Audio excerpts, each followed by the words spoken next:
today on the Dr. Oz Show. Tired of being tired? We're tackling one possible reason that you are so wiped out. Your hormones could be to blame. We're going to give you a plan to help ease your exhaustion from a doctor known as the hormone whisperer. Plus, binge watching is America's favorite pastime. I don't leave the house all weekend. See how to put all those hours on the couch to good use. I've got the strategies you need to know. Coming up next.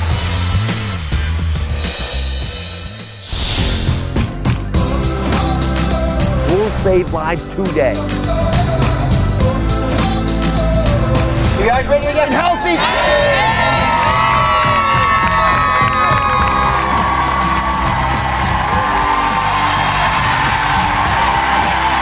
Thank you very much. Thank you. Exhaustion. Get comfortable, don't exhaust yourselves. We're talking about exhaustion today. We feel it chronically in America, and we're often at a complete loss to pinpoint the exact cause. But what if I told you your hormones might be to blame? Today, we're tackling one possible reason that you are so wiped out. It's called adrenal fatigue. So here's what we're doing today. We're going to talk about this adrenal fatigue. What is it? Could you have it? And today, we're going to give you a plan to help ease your exhaustion from a doctor known as the hormone whisperer. Then, sticking with that theme, we're turning to what you do when you feel like you just can't get off the couch. And frankly, it's become America's new favorite pastime. I'm talking, of course, about binge-watching television. You all do that? Yeah. Binge television? Turns out most Americans these days seem to be doing it. We've got a Dr. Oz social experiment that reveals how to make binge-watching actually healthy for you. And should you be Facebook friends with your boss? Intriguing concept. You're not sure, are you? Well, it's a question I've been asking my staff, and they've been asking me. And today, I want to hear from you, thumbs up or thumbs down on befriending your boss on Facebook and other social media. But first, I put a call out looking for the most exhausted women in America. You tweeted, you emailed, you even left me voicemails, and man, you did not hold back. Frankly, it made even me tired. You shared your stories from all over the country. Some of you got in touch via Twitter, others through Facebook. You emailed and you even submitted videos. We narrowed it down to the fatigued final three who are here today. Hi, Dr. Oz. I'm a people pleaser. I drive everywhere, I pick everyone up. I cook dinner every night. I feel like I do everything. I only get 4 to 5 hours of sleep at night. I am just so sluggish during the day. It's so hard for me to get out of bed in the morning for work.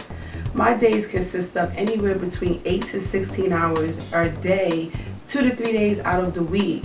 And when I get 2 days off, I'm not getting out of the bed until 2 or 3 o'clock in the afternoon. I'm always tired, so I need your help. How do I work out, have the energy to do everything else that I'm supposed to do, and feel good and not bad? You asked, and we're here with an answer. So we narrowed all of our submissions, there are quite a few of them, down to 3 finalists who are here today, Allison, Debbie, and Simone. They are perhaps the most exhausted people in America. So Allison, describe what it feels like to be one of those most exhausted people. I'm always tired. In fact, I'm run down right now. I got a cold because my life is like a roller coaster. It never stops. I get up, I have my kids, I have work, I work out. I work in the music industry, so a lot of my work is at night. I go back to work at night. I mean, it's nonstop. It's constant. And Debbie, what is causing all your exhaustion? Me, I'm a people pleaser. So I'm constantly doing everything for everybody else and nothing for me. I start early in the morning, I end up late at night, and when I try to go to sleep, I can't because I'm worrying about what I need to do the next day. Well, you have a very pleasing face. You don't want it wiping you out at the same time. Simone, what stresses are exhausting you? Oh man, I'm going to sleep late, and when I start to get hungry, I get these headaches. I'm feeling really sluggish, and then when I eat, I feel good, and then 30 minutes later, I'm just ready to crash all over again, and I just want to stay in bed for 4 or 5 hours, and it's a constant routine, but I kind of love it, but I know it's bad. Well, I hear you loud and clear. In fact, I've been hearing you guys for a while. These are very, very common, each of your complaints. There's so many others, I can give you a whole litany of them. But here's the fact. We've got answers to your exhaustion today. Joining me is naturopath Dr. Natasha Turner. She's been studying the effects of your hormones on your body for the past 20 years. You say, Natasha, do you see women like this all the time in your practice? They all have slightly different stories, but they all seem to be describing the same syndrome. They absolutely, I see it so commonly. And this is something that doesn't develop overnight.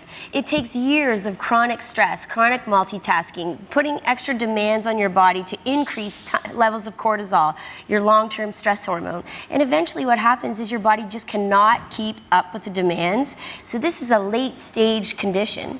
Wow. And this is when you start to get all those symptoms like low blood sugar, fatigue, dizziness, problems with your sleep, problems with your mood, your focus. It's really important to try and recuperate and regenerate, not overstress and keep overstressing your body. Right. So this game is called adrenal fatigue. I'm going to explain what the adrenal glands are. You get to touch. Oh, man, I was really You'll taste the passion I have for them. Because it's a very small little gland, but you hear the word a lot. So I want you to understand it. But first, I want to make sure you're clear on what kinds of symptoms it can cause. Not just for the three of you, but folks all over America. So Dr. Turner says there are 3 signs that your adrenals are overwhelmed. It might be causing your exhaustion. And I'm going to be clear about this, everybody. Doctors should be looking for other sources of problems, other hormonal problems. Thyroid issues are a good example. Don't just throw yourself into the dungeon of fatigue. There are things that we can help you with. But let's start with and focus on adrenals today. So the first sign that you might have adrenal problems is you wake up feeling hungover almost every day. That's me. There's your, but have you been drinking the night before? No, I almost wish I was because it would be fun. This is worth it. Exactly. Okay. So, second item is you have this sort of fog-like state in your brain. Yeah. You ever feel that? Oh my God, all the time. Yeah. It's Like a day like that. You're in a cloud. Why does that happen? You can't focus, you can't remember, you might have difficulty concentrating, reading, sometimes even watching movies. And again, it's because of the hormonal changes that have happened in your state. And the last sign, it's a very important one, is you feel lightheaded when you get up too quickly. You also sense that sometimes? That just happened to me yesterday. Yeah. Right. I stood up and I felt like I was going to faint. Oh, sorry. For me, that's a huge sign. You know what? I take a blood pressure on every single one of my patients in the office. I have them lie down and I take the blood pressure, and I have them stand up and I take it again. So that lightheadedness, dizziness is because your blood pressure's falling when you stand up because your adrenals are tired. So naturopaths like you call this adrenal fatigue syndrome the 21st century stress syndrome. You're sort of equating them. But folks don't even know where their adrenals are. No, they're 2 little glands that sit on top of your kidneys, and they help you adapt to everything that you deal with on a daily basis. But if you multitask, if you don't sleep enough, if you do everything for everybody else and you never take care of yourself, eventually your body just cannot keep up, and you can no longer adapt to most of the stressors of a normal daily life. So little things. So hop over there. I've got an organ there. Put the purple gloves on, but don't touch anything. I'll be there in 1 second. Let me show you all where these adrenal glands are in the body. I thought I'd use a cartoon, push it real good. You guys can dance to this as your own. But the kidneys, you notice they get a lot of blood from the major blood vessels in the middle of the belly. These are right beneath your rib cage. And on top of the kidneys, which of course need a lot of blood because they're making all the urine for you, there are these 2 little glands. They look like dunce caps, those little fat pads there. But they have a ton of blood going to them as well. So they can titrate at very low doses the amount of hormones you have. And they actually do keep making the cortisol, for example, but they can't keep up sometimes when we're overwhelmed. So let's talk about what these actually look like in real life and what you can do about it. Did you get your purple gloves on? Yeah, Yes. You left none for me? So here, that's okay, keep it on. So here's what they look like. So feel that, and someone should describe that. Go ahead, Simone. What does that feel like to you? It feels really, really mushy. Mushy, it's Like soft. Soft, like oatmeal. It looks like oatmeal. Are you hungry? I'm always hungry. Go ahead, over should feel that. So notice how small it is. I stretched it out, and it looks literally like fat. If it was fat in your body, you wouldn't be able to tell the difference. But the reason that it's soft is because it's full of glands, and blood goes in there. Blood's, of course, not there now, so it feels mushy. But when you're in constant fatigue, this gland is trying to make as much of the hormones as you need as possible. But when you're always in the fight or flight state, it gets overwhelmed. It's tiny. Yeah. It really is. It's a very small little structure. You got 2 of them, frankly, but neither one of them that big, and so you end up falling behind. So I want to show you why it is that doctors like Dr. Turner believe that the inability of this little gland to keep up might be causing your exhaustion. But to do this, you have to do something that actually is going to require a fair amount of physical activity. Are you guys strong enough to do this? Sure. Yes. All right. Drop the purple gloves. You won't need this. And Simone, come on over. Actually, you know what? I'll take Simone. You 2 wait up here. So here's the deal. The cortisol that's produced by the adrenal glands is responsible for giving the body lots of energy. So you and I are going to replicate what happens when the body's working normally, what it's supposed to do, and then what happens when we fall apart. So pick up the ropes. Here we go. Right? These ropes, you play with these in the the playground sometimes, are going to represent the amount of hormone that we're making. Okay. So when we first get up in the morning, what's supposed to happen is your body gives you a big surge of this hormone so you can get going and get doing to do things. So let's say it's 6 in the morning, ready? Big bump, like this. Whoa, hold on, whoa, good, that's it. That's what's supposed to happen at 6 in the morning. And all morning long, it's giving you the hormones you need. Then around noon, you need to power through the day. Your body realizes what's happening. So at noon, you give it another big surge, big, right up there. Oh, hold on to that thing now. All right, so that's great. Now, what happens when you get a little bit more fatigued is that around 3 o'clock, you don't get the big jolt. You get, one of these jolts. I'm not so excited about life anymore. I'm getting that mid-afternoon lull, but I don't want to go anywhere. And then by the time you get to, our dinner time, you're supposed to get another big jolt, but instead you're getting this, right? You're not getting much at all. There's not much happening. And so your hormone levels are staying limp like these ropes because they can't take you where you want to be. Wow. And as you get more and more tired, what happens is you start feeling like that nighttime feeling all the time, which is what we want to stop. Dr. Turner, who's most at risk for this fatigue syndrome? So many women just like you guys, people who take care of everybody else, who multitask, who skimp on sleep, who over-exercise, don't take care of themselves. But the good thing is that you can make significant changes in your health in just a few days. Yes. You want to take these ropes home with you? I do. Once you're better, you'll need them. So here's the deal. If you've felt the kind of exhaustion we've just described, then stick around because Dr. Turner has the adrenal repair plan you need to start today. It's yours. Coming up next, exhaustion still getting the best of you? You eat and yet you still have no energy. It could be what you're eating and when you're eating. Find out the best times to have your meals. The Adrenal Repair Plan to reverse your fatigue. Coming up. All new Oz. The women you love are here. The pioneer woman, Ree Drummond, shares cooking secrets from her ranch. I've learned these little tricks through the years. This country mom will have you eating out of her hands. It sure smells good so far. Her healthy twist on a classic comfort food. Plus, you love to eat, pray, love. Now, Elizabeth Gilbert shows you how to live fearlessly. Make decisions that are based on curiosity rather than fear. All new Oz. That's coming up tomorrow.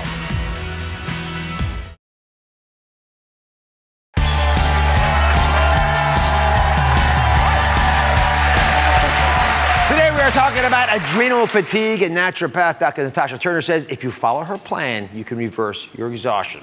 The first step is to watch the clock. So why is it the time that you eat might be actually even more important than what you're eating? Dr. Oz, patients who have adrenal fatigue tend to have low levels of the hormones that help stabilize the blood sugar, especially during fasting or in between meals. So if you pay close attention to the clock, it will allow you to plan what you eat and when you eat. So Simone, I asked you to keep a food diary. Yes. Were you honest and honorable about it? I absolutely was. So she wrote down the times that she crashed during the day. Now you've sensed when this crash is coming on, I understand. Yes, I absolutely feel it. It's just crazy. When I start to crash, I get these headaches. They're like right here. And then all of a sudden, my vision just becomes really foggy.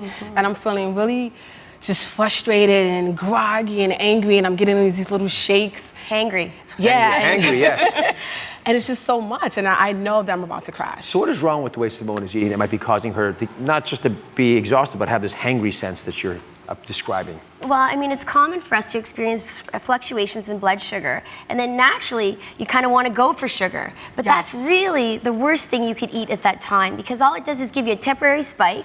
Right. You feel really good for about 20 minutes, and then you crash, and then you feel foggy and lethargic and tired. So you get all day long, you get these series of highs and lows and highs and lows. It's so important instead to think about slow and steady fuel. So protein, carb, fat, fiber, 4 times a day. Dr. Turner, walk us through the time issue here. This is really important. Okay. If we figure out the right time to take these foods, we can avoid this adrenal fatigue to begin with. So come back over here. So frankly, no matter what you're eating, but especially if you're eating the protein and the fiber that we're talking about, you want to start off. There's 2 key times. At 7 and 8, you have breakfast, and 12 and 1, you're going to have your lunch. That's sort of typical, right? That's good. That's very typical. Obviously, you want to break your fast, your overnight fast, with protein. First thing in the morning, this is the time of day I really recommend that you don't have the carbs because you're going to want them later on. You're going to have more cravings later on, and your focus is going to be so much better if you don't have the starchy carbs like oatmeal in the morning. And obviously, it's really important to maintain that stable blood sugar. So at 12 to 1 o'clock, again, you're going to do your protein. protein. You're going to get your sugar boost, so you feel energized for the whole afternoon. Okay. All right, let's move on. Now it's 4 to 5, the bewitching hour. What happens? The bewitching hour. This is really a crucial time for anyone who has adrenal dysfunction. This is a really important time of the day to go for something like whey protein, because whey protein in particular has a really balancing effect on cortisol. So I love like doing a scoop of almond butter, a little bit of fiber, whey protein, and you just have it in your cup and you add water or almond milk when you're ready, shake it, drink it, and you're on to your next meal. People get exhausted at that time, even if they don't have fatigue syndrome. Now, this is important. 6 to 7, so 3 hours before bedtime, you're going to have a meal. Who's bedtime? Yeah. Right? When you get better, it should be 10 o'clock. Exactly, at least 3 hours. So what do you do at this hour? So this is the meal where I want you to have the starchy carbs. So things like quinoa or sweet potato, about the size of your fist. It's also about 3 hours before bedtime. Now, the reason why you want the starchy carb then is because it boosts the hormones that improve your mood and improve your sleep. And many people who have adrenal fatigue have problems with mood and they have problems with sleep disruption. So that's a really key time to consume your meal with the right components. Okay. But these times are important. You know, try to, I can honor the cheating of the amount of food, but not the timing of the food. Okay. Thanks, Simone. I will stick with it. All right. Thank you. Debbie, now you tell us that you actually have this hangover feeling in the morning, even though you have not been drinking the night before. Yes. Describe the morning routine that you then wake up to. I wake up at 6 to do everything for everybody before I go to work. I barely eat. And then I sometimes have a cup of coffee if I have time. Well, we just saw some of the problems there. Yes. But the next tip that Dr. Turner wants us to take advantage of has to do with vitamin C. And she wants some vitamin C at every meal. And I'm going to run some foods by here that have vitamin C in them because you can find it in so many places. But why is vitamin C the golden ticket when it comes to stabilizing your adrenals? The cool thing about your adrenal glands is it's actually the highest concentration of vitamin C in the body. But when we're under stress, we burn up that vitamin C really quickly. Within about 20 minutes, we actually see it deplete. So a lot of us think about daily intake of vitamin C, but I want you to spread your vitamin C out so you get a steady supply to help recuperate your adrenal glands, help maintain a healthy immune system, and help your body adapt to that stress. So think about a vitamin C source at every meal. Wow, and I didn't even know that all of these foods have vitamin C in them. I thought I was just going to have to eat Bell oranges. peppers, yeah, bell peppers super high, and you can give us to the people you love and take care of too. Bell, thank you. Thanks very much. Thank you. All right. Okay. And finally, Allison, the third of our most stressed women. Exercise is something that I think you're still into, even though you're tired. I do. I exercise whether I'm tired. It's because it's the only me time. So I really treasure my exercise time. I feel great while I'm doing it, but then afterwards I'm even more exhausted. The creator. Dr. Turner says the third thing we ought to be adopting is a low-intensity exercise program. Please advise us why that you feel passionately about that, because a lot of physicians will advise exercise if you feel tired, because it sort of gets you back on track, but you don't like the high-intensity stuff. Not when you get to this point of your level of fatigue. You know what, I did this myself. I over-exercised for years, and the problem is you simply do not have the hormones that your body needs to tap into to help you deal with the stress of exercise. So things like long-distance running or spinning classes, these are really intense exercises. I love my spinning classes. I know, I make all my patients stop, honestly. Because what you're doing is you're dipping into that reserve, right? To help your body get through the stress. But then you're just depleting it more and more. What you want to think about is using activities that are going to refill those reserves. So that are not going to make you more fatigued, that you're going to feel better from exercise, not worse. So things like yoga, walking, like I love walking with weights on my wrists and my ankles, those types of things that are not going to deplete you further. So if we adopt this plan, how long until we can go back to high-intensity exercise or some of the other issues that we've been addressing with these women? You know, you can really pay attention to how you feel. Do you still get that dizziness symptom when you stand up? Do you feel more fatigued after exercise? If you have those symptoms, you probably are still experiencing problems with your adrenal glands. But I tell patients you can change your hormones by your very next meal. So if you start to adopt these the correct eating habits and giving your body a break from the excessive exercise or intense exercise, I think you'll notice a big difference in your energy reserves in a week. But I really suggest that most people stick with this for at least 30 to 60 days. Wow.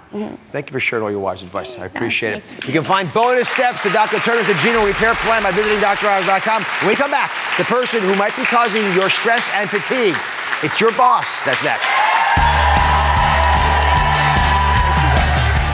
Next, what would you do if your boss requested to be your friend on Facebook? Even if they are the world's best boss? Would you be afraid what they might see? I test out the idea with my staff. Would they friend me on social media? Coming up.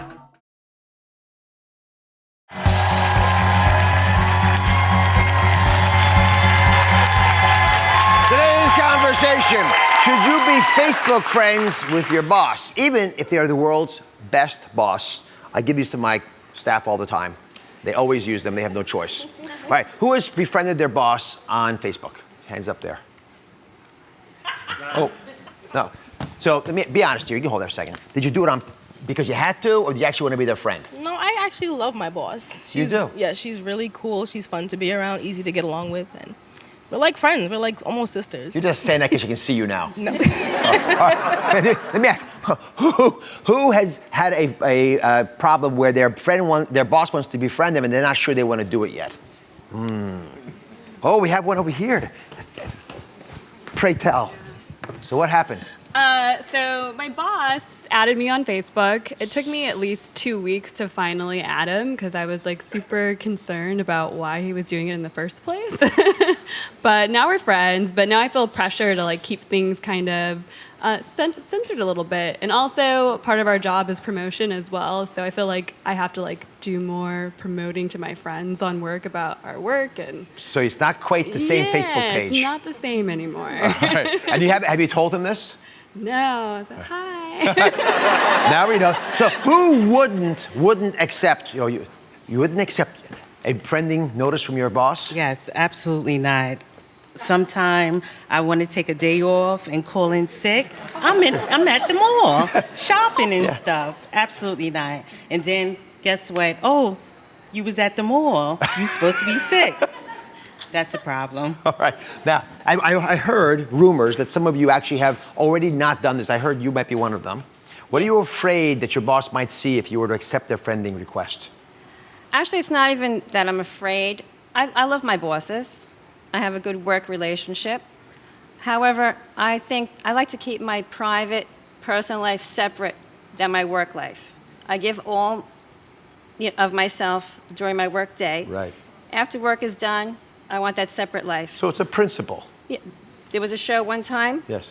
Someone named George.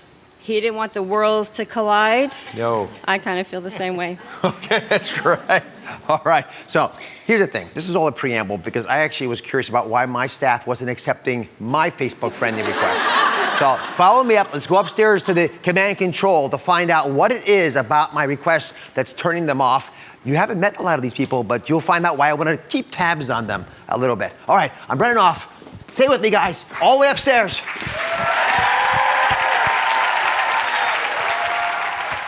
25. Last reception. I made it up to my staff. Oh my goodness, so quiet.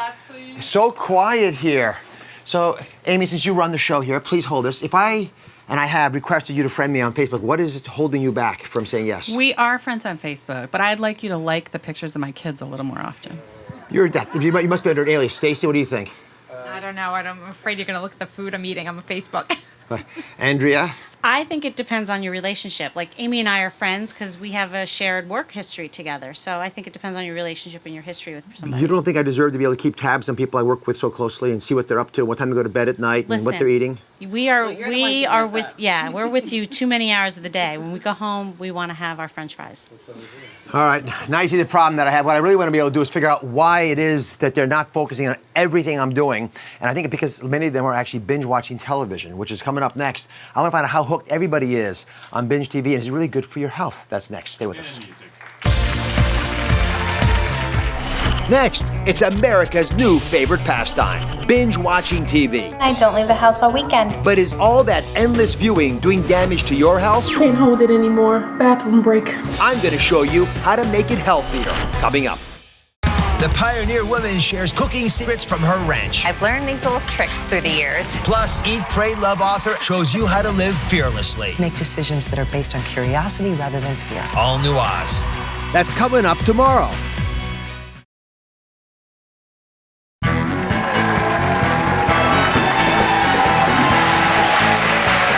It is the obsession sweeping our society, the cultural phenomenon we've all become addicted to, binge-watching television. And now, more than ever, we are hooked. Nearly 75% of TV watchers binge watch TV. 3/4 of us do it, which is defined, by the way, binge watching is watching between 2 and 6 episodes of the same TV show in one sitting. Even I, as busy as I am, have been known to binge watch things like House of Cards with my wife, Lisa. Now, I'm gonna talk about us and many other couples in a second, but to put our obsession into perspective, it will take you roughly 8 hours and 24 minutes to binge watch Empire, because it hasn't been on that long.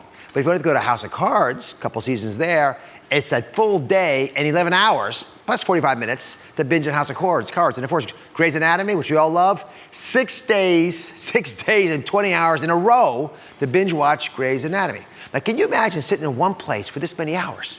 So I wanted to find out why we are so obsessed and what it's doing to our bodies. Could binge watching even be a good thing? It's quickly becoming America's new favorite pastime, binge watching. No more waiting around for a new episode. Now sites like Hulu, Netflix, and Amazon Prime are releasing entire seasons at once, so you can watch the whole thing in a single night. And America's appetite for binge watching is growing bigger every day. A staggering 87% of people who subscribe to a streaming service said they binge watch at least once a week.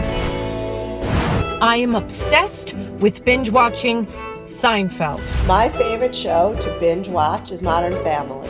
I'm obsessed with Orange is the New Black. I binge watch The Walking Dead with my husband, and I don't leave the house all weekend. I can't get enough. But binge watching isn't just changing the way we watch television, it's changing our health, and not necessarily for the better. One recent survey of binge watchers found 37% spent their weekend watching an entire series, and another 31% say they've lost sleep because of binge watching. With binge watchers sitting for an average of 3 hours at a time, some doctors are starting to worry about an increased risk for heart disease, diabetes, and even cancer, leading to the question TV addicts everywhere need answered. Could binge watching actually be hazardous to your health?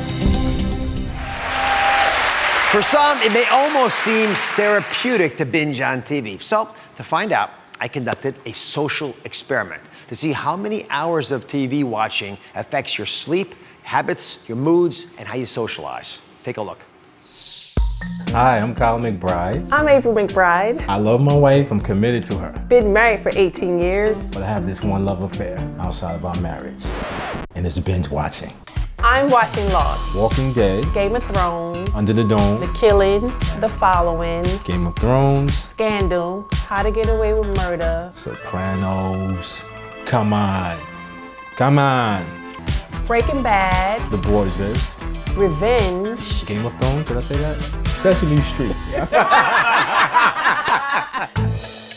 I don't want to watch TV really if I can't binge. Right. You want to know what happens next. You gotta know what happens next. You cannot sleep until you know what happens next. We absolutely do a full day or two, or even a weekend of binging. Make sure the kids are put down, they've eaten, homework is done. Get in your relaxed clothes, pajamas, Get your snacks. We sit in our binging chair, no phone, no kids, no doorbells, no nothing. It's almost a religion. In order to see how binge watching affects April and Kyle, I set up cameras so we could see how long they sat on the couch and gave them bracelets to monitor their sleeping habits. Let's see what happened.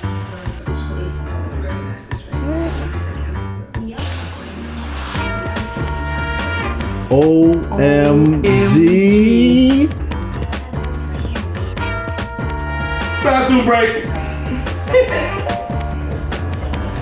This is getting good. Can't hold it anymore. Bathroom break. She got away with murder. Orange is the New Black, season 3. What episode? Oh, I forgot. I don't think I'm gonna make it. It's 4 a.m. We gotta get up in 2 hours. After a full night of binging and restless sleeping, I'm ready to see what this means for April and Kyle's health. So I've got the couple here. You finally got to sleep and woke up. April, you say it actually empowers you to have this binge watching opportunity. Yeah. Yes, it does, because when I'm binging, I get to watch what I want to watch when I want to watch it. I don't have to schedule my life around when the show actually airs. Would you ever binge watch alone? No. Always together. Rule of thumb, you know, you partner up, get your group, or you're off the island. You can't. Dude, why do you love watching with other people, with your loved ones or others? Well, of course, you get immediate feedback, right, of the show. You get to talk about it, debate about it. Yes, debate. Who's gonna make it? Who's not? Who's the killer? Who's not? Right. OMG moments, as you pointed out. Yes, the OMG moments. All right, here's the deal. Let me give you my take on binge watching. The muscles are idle for hours. I saw that in your case. You guys didn't move very much off that couch. No. Just like twice for bathroom breaks. You're much more likely to stack on too much junk, because why not? It's right there in front of you as you watch. But as Kyle and April point out, binge watch is also great for getting us to sit together, Yes. share experiences, and all that socializing I like. So here's the thing. How do you make binge watching even healthier for you? I've got the strategies you need to know when we come back. Later. Good fats versus bad fats. There's so much conflicting news. How do you know what to eat? Let's see how your favorite fats stack up. We've got the bottom line on butter and its substitutes. Which is the best one for your heart? And the ones to avoid. Coming up. We are bringing healthy back this season and want you to bring it too. Grab your prescription pad for fun and sign up for free tickets today. You can go to droz.com/tickets and sign up. Did I get it right?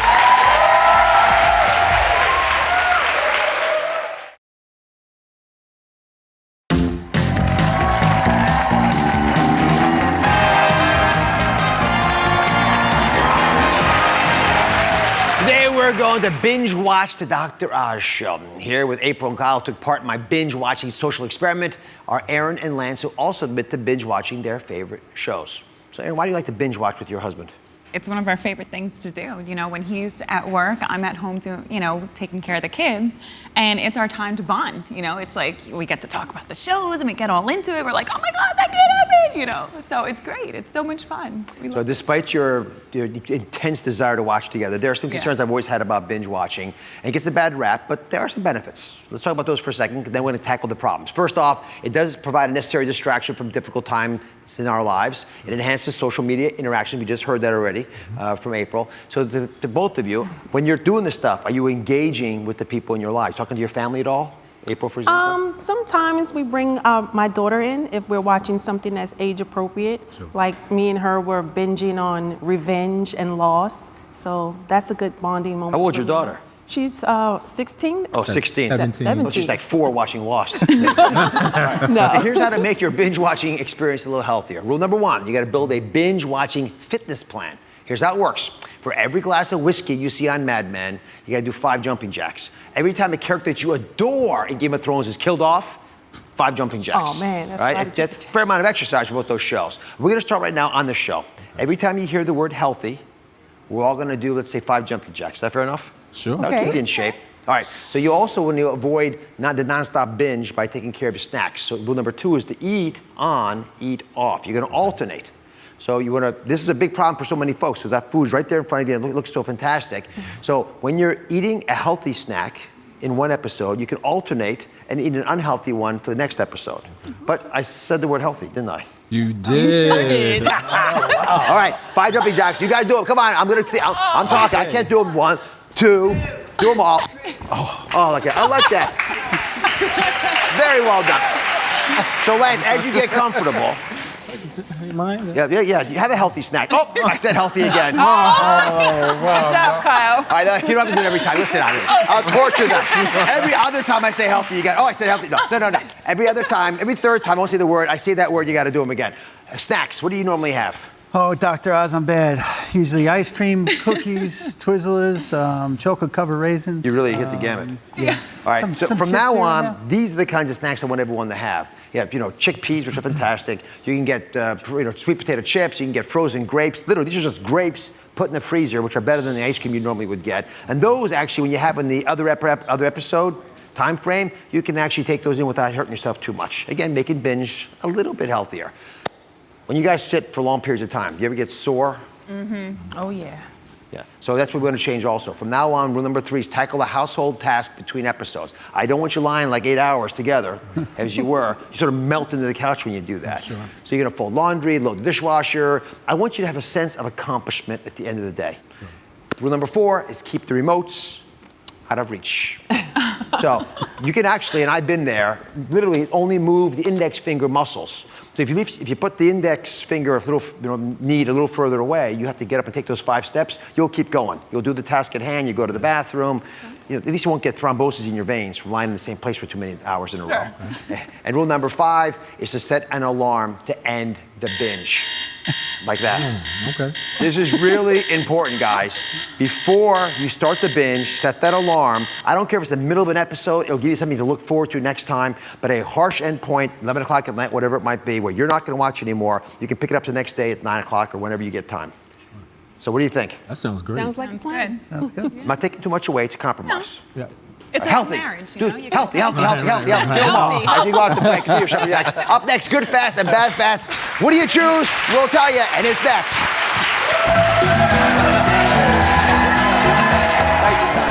Later, what this adorable little girl is afraid of that has millions flocking to the internet.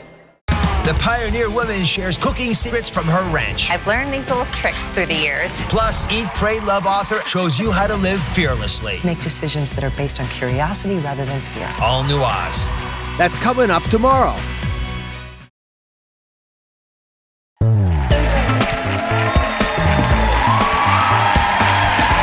I hear your confusion everywhere I go. When it comes to good fats versus bad fats, you don't know what to eat anymore. Who can blame you?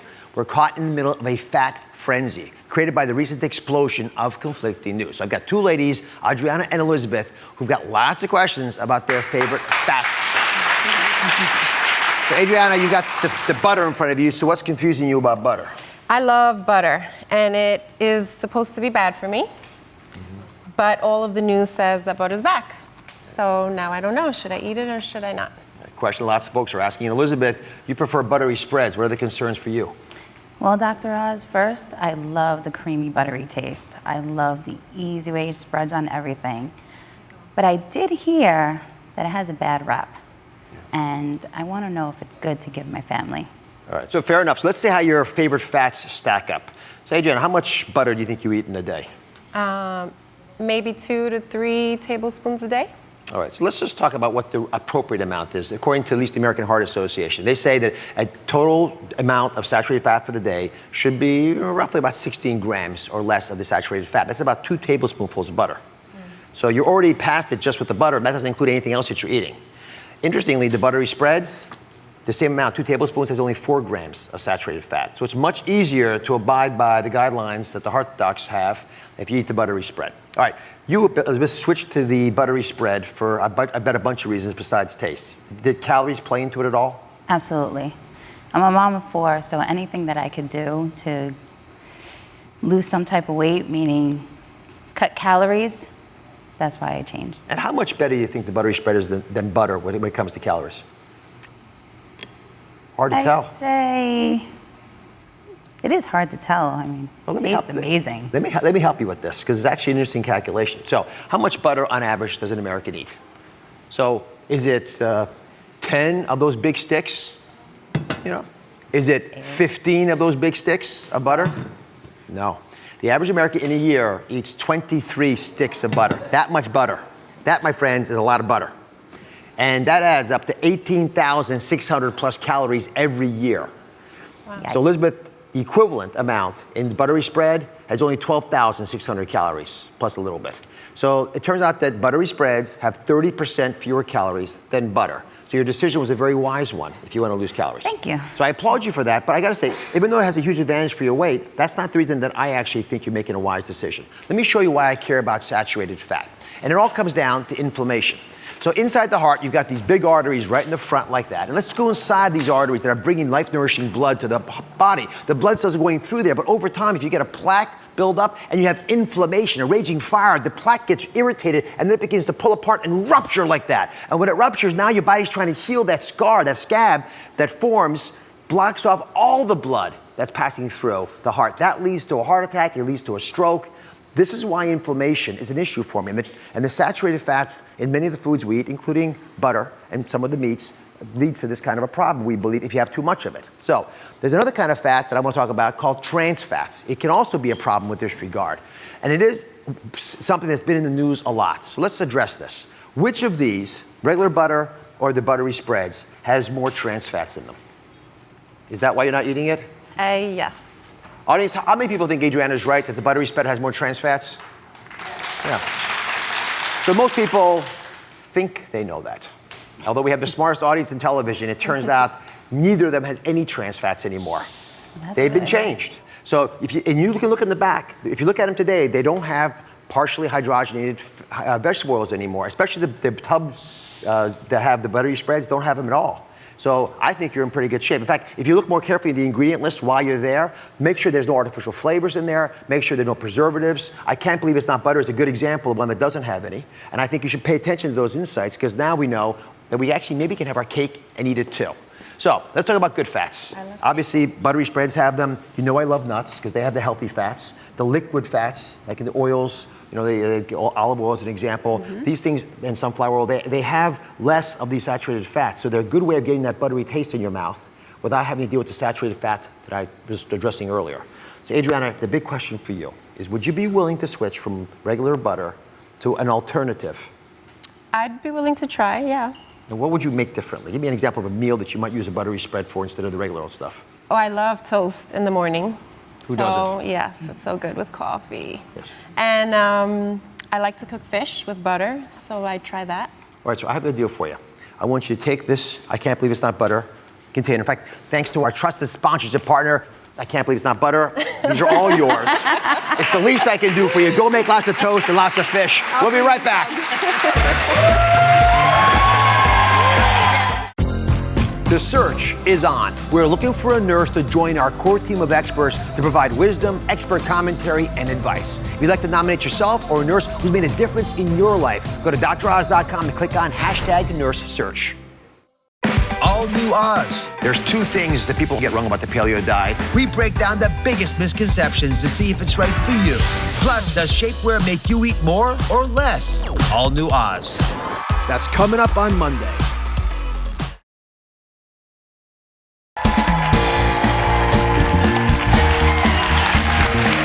Tomorrow you'll be talking about a 2-year-old Kaya. This adorable little girl was terrified when she realized she was being followed by something she had never seen before. Take a look.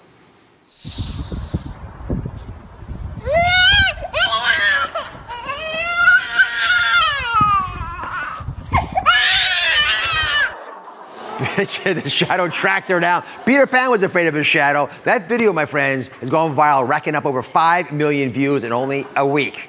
So when you hear the adage, afraid of your own shadow, what does that mean to you guys? Who wants to comment on that? Yes, go ahead. It usually refers to someone who's easily frightened or afraid of a lot of different things. Yeah, and some folks think it's being afraid of things that don't matter. Other thoughts on that? Yeah, go ahead. Ta-da. In a philosophical sense, it's like being afraid of yourself and not accepting who you really are. Oh, that's beautiful. No, that's right, being afraid of yourself. But here's the thing, I love that saying, and I think it has value, but never forget that being afraid of your own shadow also means you've forgotten something really important. And I want to constantly remind you all that there's always light around you. So there's not really a true shadow there. Thanks for joining us today. Remember, healthy and happy starts at home. I'll see you next time.